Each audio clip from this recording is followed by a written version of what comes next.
Meanwhile, Gordon screeched along the line. The noise was awful.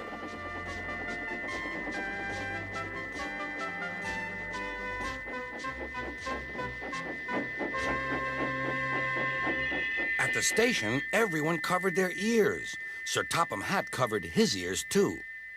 "Take him away," he bellowed, "and stop that noise."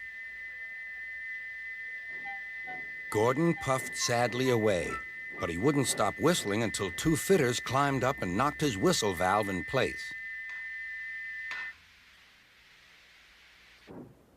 That night, Gordon slunk into the shed. He was glad it was empty.